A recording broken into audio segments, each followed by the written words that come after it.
How's it going? So this is a response video, I guess, to Justin and Palmer's videos on favorite games they own that they've never played. Palmer, this is for you. Tonight's drink is a sour IPA from my local brewery, Wellington. If you can find it in your shops, pick this stuff up. Cheers. I'm sat on my floor. You're going to see my dog walk around. Such is life. Sort of chop these up into a few different piles. Follow sort of Palmer's way of doing this. I had a pile of books that I play but not enough. Got a pile of books that I want to play but haven't played. Got a pile of books that I've lost interest in. And I've got a pile of books that I don't know why I own them. Let's start with those ones.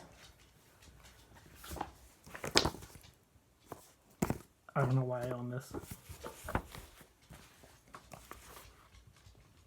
Don't know why I own this one.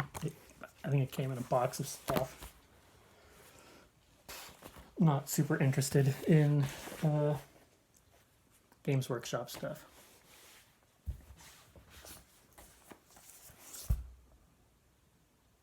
I'm so not interested in Games Workshop stuff that I picked up the 8th edition of 40K.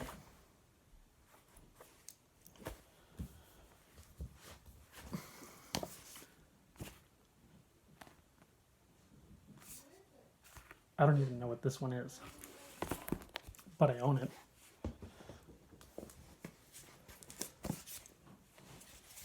This one's the limited edition Age of Sigmar.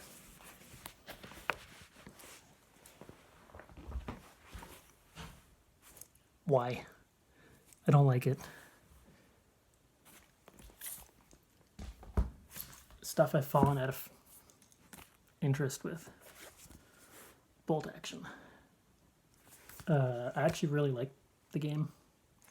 I left Toronto and moved to Guelph, and my bolt action game group stayed in Toronto, and other things happened and stopped playing it.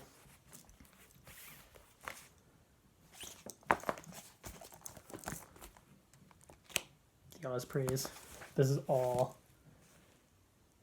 in Her Majesty's name. Super fun. There's lots of super fun things, and this one just had to get cut.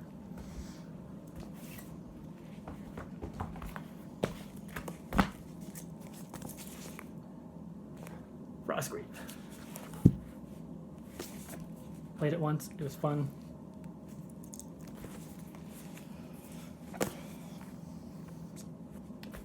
Don't know what to tell you.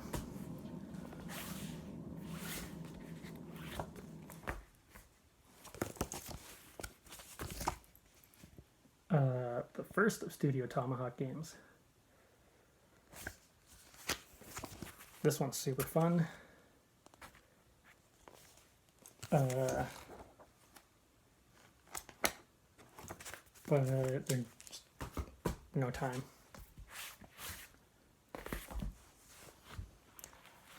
Sorry, Palmer.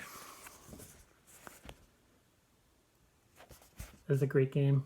I was looking forward to V2. I'll probably still pick up V2.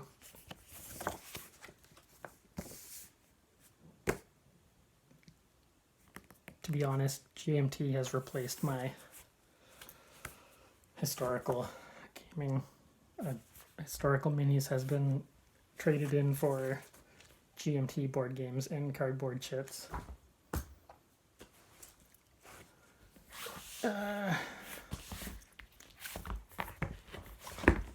This one. never played Saga 2.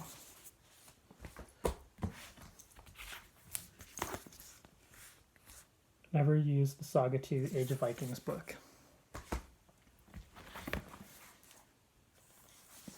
I've got all the 1E Saga, which I love. It's a fantastic game.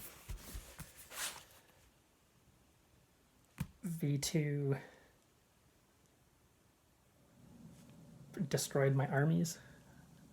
I was a Steppe Tribe and Skraeling player, and V2 just turned those into garbage.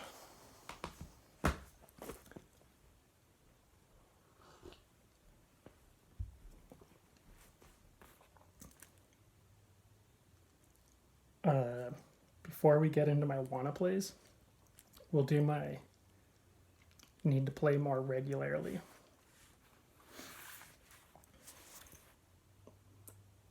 This is a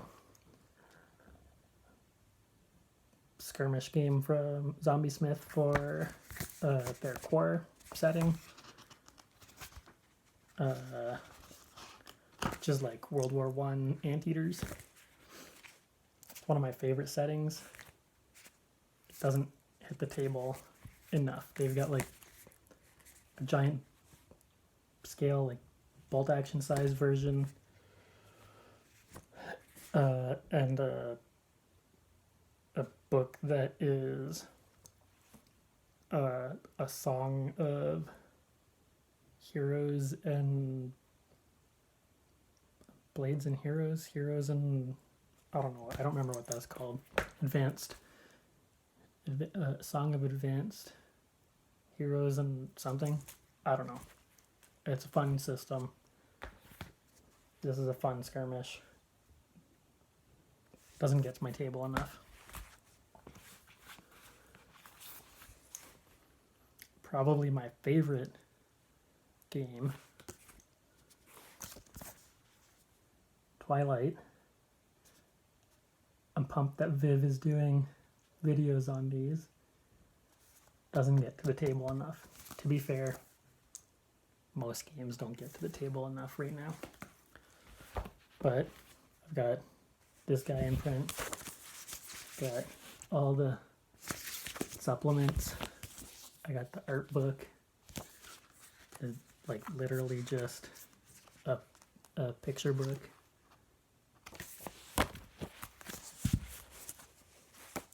My favorite.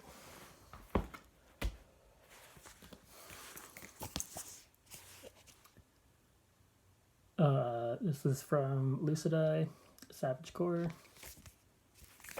This is probably my most main game because the rules are bonkers easy.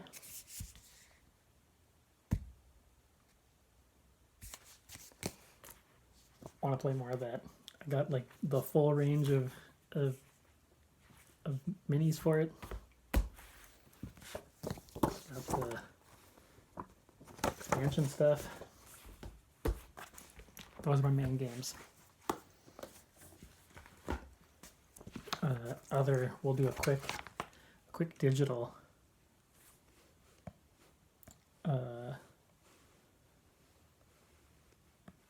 Because this one is also this is my new historical game. Tribal. It's from Mana Press. They're in Australia. One of the best games I've ever played. I've only played it twice. Super fun. That replaced Saga.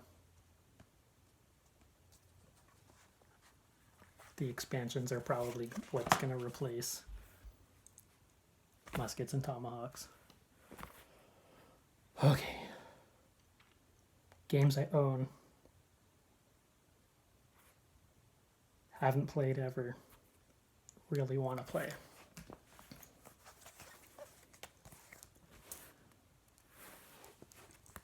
Relic Blade. That's the rulebook that is no longer valid. That was replaced by this one. They moved up to hardcovers for their most recent Kickstarter. They've redone this book in hardcover, which I'm gonna have to get. The rules are great. Sean's sculpting is great. Sean's artwork is fantastic. If you live in a city, this game is fantastic because it's designed to be played on a 2x2 surface. I don't have room for like an 8x12 table to run Hail Caesar or something like that. More game designers need to think about games as 2x2 or 3x3.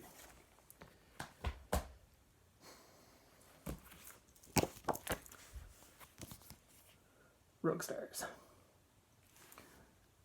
This, actually, the author of this is the guy who wrote Song of Blades and Heroes. That's what I was trying to say when I was talking about the Zombie Smith game. I love this game. I've got a bunch of, I want to love this game. I've not played it. I need to remedy that, and I've got a bunch of metal for it.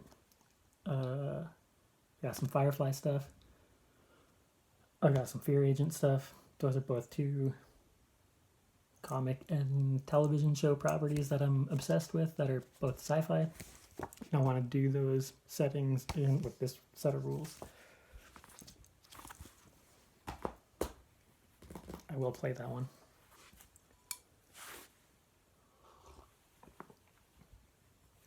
Okay. From Lucid Eye, Savage Core Dudes. Red Book of the Elf King. This one was written by Rick Priestley. 60 pages long. It's got beautiful design. Love the cover art. That's fantastic. Not played it. Got a full army for it. What can you do?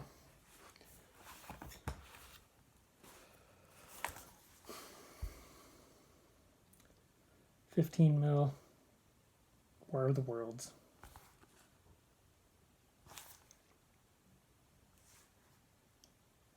I really want to play this. This is the... I didn't back this on Kickstarter, but this is the actual Alien Dungeon version of... This is the book that the Kickstarter people got. I think it's been revised since then. And the property has been sold to like 3 different companies. It looks super cool. I don't think I'll ever play it. I should probably just get rid of it. Finding the plastic for it is super difficult.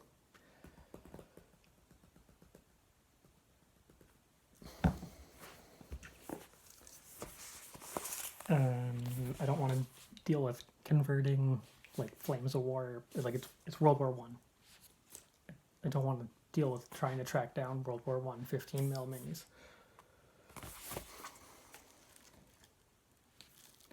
This one's nice. Oh, okay, I see.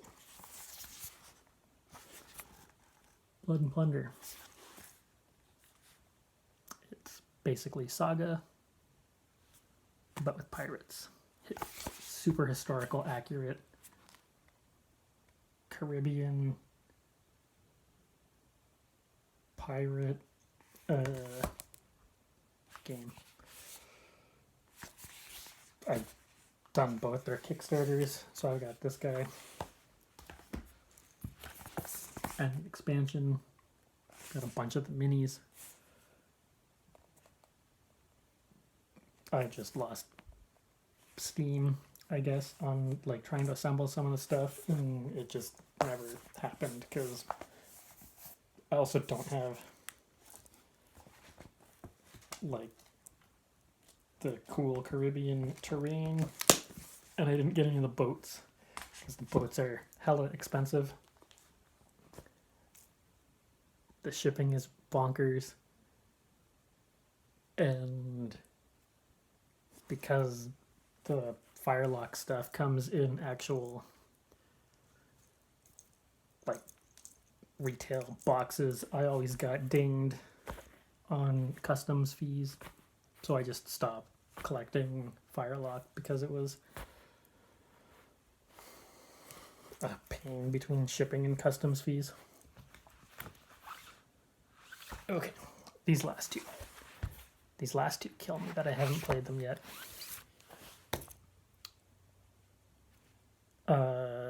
Justin shared 2 GW historical games. The Western one and the pirate one, sort of warband level versions of Legends of the High Seas and Legends of the Old West. That's what I'm thinking of. Cutlass, written by Gav Thorpe, who's any GW person should know, and Adam Clark, who sculpts all the minis for Black Scorpion. Wonderful sculptor. This is basically Legends of the High Seas, but cleaned up and made better, I guess. I want to play this one more than I want to play Blood and Plunder, because this is like somewhat fantastical. There are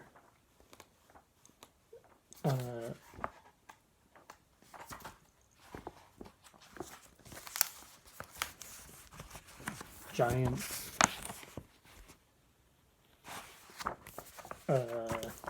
there are goblins and orcs and dwarves, orcs, undead. Much more prefer the fantastical version than the historical version. I've got minis for it. The Black Scorpion minis. I really want to run it. The other one that I really want to run from Black Scorpion that they kickstarted a year ago.